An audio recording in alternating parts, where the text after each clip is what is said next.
Hello,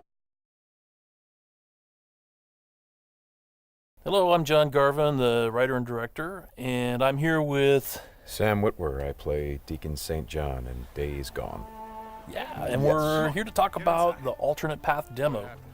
So we did 2 demos for E3 this year. One you guys saw at the media showcase, and this one we showed behind closed doors on the floor at E3. And so for the first time, we're releasing it online so that everybody can kind of take a look at it. And I thought I'd just talk a little bit about, what the differences are, and just kind of just show you what we were trying to accomplish this year. Yeah, I mean, the most obvious difference so far is the last one was nighttime during the rain, and this is daytime during the snow.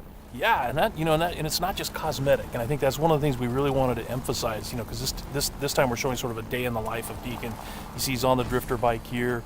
We wanted to show a little more of the bike riding and how the weather can kind of impact that. So we have this drifting mechanic, right? You see him kind of slipping and sliding around a little bit. Changes the handling of the bike. That's really interesting. Now, there were wolves there last time, John, and these wolves would pursue you down this road, and then Deacon had to turn his back, shoot a wolf, and he got clotheslined right up there, didn't he? Yeah, exactly. So this time you see that he wasn't being chased by the wolves. That's a dynamic event that can that can happen or not. It just depends on when you're playing the game. Interesting. And this time Deacon saw the ambush and he was able to avoid it. So he kind of comes up and around and behind them. So does weather impacts whether these creatures show up or not in daytime, nighttime, all that stuff? Yeah, absolutely. So especially the freakers, they come out, they're mostly nocturnal, but they will come out as the weather gets colder. They become stronger in the cold. Right. And so that will, again, kind of change up the way the game plays. That's very, very, I kind of love that you decided to do this as a demo to show 2 completely different iterations on the same exact mission in the game. Yes, exactly. So we wanted to have, the job is basically the same. Deacon hears that his buddy's in trouble, rides out to save his life. And, as you can see here, this is a completely different experience from what we showed in the first demo. In the first one, Deacon gets clotheslined, and it sounded very painful, by the way. Speaking of painful, okay, so the combat in this game is fairly brutal. John, you want to talk about that a little bit? Well, we just wanted to make it as realistic as possible. So, yeah, we're not holding back on that at all. And Sam's done most of his own stunt work for this. And I can tell you that when we're on the performance stage and we're capturing that stuff, we just try to keep it real, right? Right. Well, right. There was sort of a decision made at some point. I've been on the project for 2 or 3 years now. Yeah, I think 3 years. And so early on, I think there was a more, what were we? It was more Kurt Russell and sort of a two-fisted thing, and then it turned into, hey, let's take this quite seriously. And what that required is a lot more. Taking this combat stuff and showing the horror of the violence that happens and it were this type of circumstance to take place. I mean, realism, weirdly enough, is the thing we keep going back to when it comes to not just the stunts, but also the performance style. I think, it was very important that it doesn't seem like a bunch of actors, saying lines. It was all very incidental. And we wanted the world to sort of reflect that as well. So you saw there that, Deacon broke into that emergency vehicle and found some supplies. So this is what we're calling our survival vision. So you saw that earlier when he was looking at Manny's bike on the ground. Mm-hmm. And it's just kind of a way of seeing tracks in the world and sort of imagining what might have happened. Mm-hmm. And here I just wanted to point out that you're seeing in this part of the demo that there are freakers there. There weren't there before because it wasn't snowing. It was, and it was getting lighter out. It wasn't getting darker like it is. And so, it changes up the way you can play through the level. And what is this? We call this the meat wall. The meat wall. Yeah, and it's not just there, to make the guys who put them up to seem evil. They're there for a purpose because, again, freakers are living creatures. They eat. That's their primary thing. They want to eat. And so you hang these dead freakers up, and any freaker, rather than coming into their camp like you see here, they would actually stop and snack. Yeah, exactly. Yeah.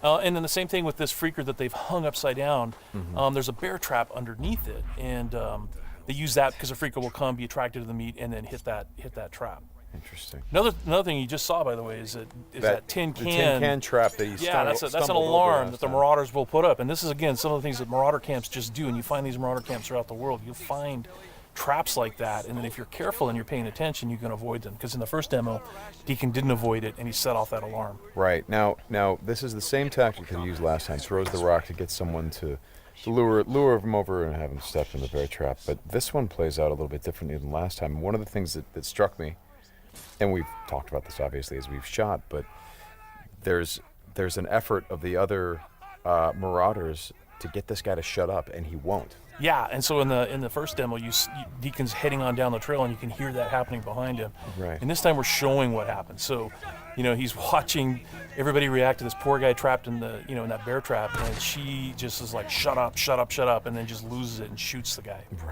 Right. And of course, in the meantime, Deacon is crafting a Molotov and just takes them all out. Right. Oh boy, that's good. Ow. So again, it's like in the previous demo, Deacon would have gone off to the trail down to the right. This time he's going to head this way. He follows the tracks, and comes under a sniper attack. Now let me ask you something about the survival. Okay, there's a sniper attack coming, but the survival vision is, if you don't say upgrade your survival vision, can you miss clues? I mean, are there things that you would get if you upgraded your survival vision that would help you complete the mission better? Exactly, and you have to, we have a whole skill tree, and it's all tied to the experience that you can earn as you're just playing through the game, and then you can upgrade those things. What's happening here? We got a freaker tied to a tree. Yeah, so this is another type of trap that Marauders will set. They will basically chain freakers to the perimeter of their camps, and they use them as kind of an alarm system. And then that, you saw that Marauder there, he was just tormenting the poor freaker, and then so Deacon kind of takes advantage of that. Well, and you think for a moment that Deacon is the guy, he's sort of helping the freaker by, getting the guy that taunted him. But no, and then he's going to take the freaker out right afterward. Exactly. And this is a bit of silent sniping using the crossbow. Yeah, so this whole sequence at the end plays out very differently. In the first demo, you saw Deacon use a swarm. He weaponized a swarm, lured them into the camp, and then they kind of did the work for him. There's no swarm in this run-through. Right. So the player really has to go in and use what we're calling our strategic sandbox combat, and that's just, stealth mechanics and setting and using traps, whole arsenal of weapons. You see there's a variety of weapons that Deacon's going to use through this, including the crossbow. He crafts his own bolts. And he's got to figure out how to get up to Manny, just using his combat skills instead of doing it strategically. So straighten me out. Those bonfires, were those there in the previous demo? No, they weren't. Right. So that's another big difference. Is that if you come here during the day, it's like in the media showcase demo, there was like kind of a fight club thing going on. Right. They were punching each other, and everybody was just sort of getting into it. Nobody's really paying attention to what's going on. Yeah. And now it's getting dark and it's cold out. So they've built these bonfires. So. And again, it's not just a cosmetic change in the way it's cold, right? Yeah, it's because it's cold. They have to build some. So it changes the way the Marauders behave in the level. Mm-hmm. Well, that's very. Again, this is part of the reason why I love that you did this as a demo, because the behavior of all of these things, not just the freakers, but the Marauders, everything. There's a logic to it. You can track why they're doing the things that they're doing. And you can use it to your advantage in the gameplay. That's kind of what I like about this so much. And that's really what we wanted to showcase this year, is that it's an open world game, and everything you see around here. And again, we're only playing this two different ways. You saw that waterfall way up there off in the distance. There's a bridge that goes in front of that. If you had a sniper rifle and enough ammunition, you could have driven your bike all the way up there. There's trails that go all the way up there. And you could have used your sniper rifle to take out this entire camp, because it would have taken them a while to figure out where the shots were coming from and to get to you. So, that's a different way to play it. There's another way to play it, by the way, where you could have just stealthed in through the entire camp if you had the skills to do it. And you could have just taken everybody out silently, or almost everybody. And then you could have gotten up to where Manny's being held using a different route, and just stealth killed that guy. There's no reason that you have to come in and run and gun it like Deacon is doing here. Hey, how scarce is ammunition? Because I see him switching from a bunch of weapons, and when we saw this demo, when I came in and saw it at A3, one of the things that I really enjoyed was I was sitting next to you, and the driver was playing the game, and at some point I saw you shift in your chair and you leaned forward, and I heard you say, "Oh man, uh-oh." And I'm like, whoa, what's going on? He's like, he's going to get killed. I'm like, whoa, oh. And I leaned forward. I was like, oh, I guess there's some real danger. And one of the things was that he was running out of ammunition. And he was trying to go pick up ammo from the dead he was looking for Marauders. ammo, But but And he was under fire. So when we were at E3, we had a whole team with us, and everybody played it slightly differently. So it just shows you that it's not scripted at all. Yeah. And then this Rager Bear. Oh yeah, boy. the infected bear. The infected bear. That's, yeah. That's not what you want to see. Well, we thought that would be a good way to end the demo, is to show that it's just one, for Deacon's life. It's just one darn thing after another. Yeah. Right? You're going to save your buddy. You get clotheslined. You get attacked by wolves, or you think you're finally done. You rescued you've gone through all this stuff, and then suddenly, Rager Bear. Right.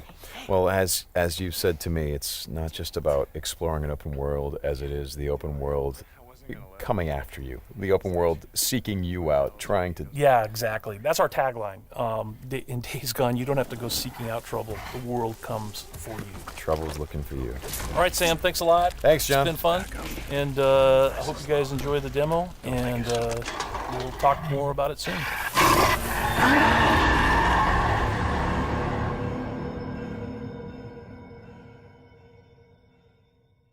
PlayStation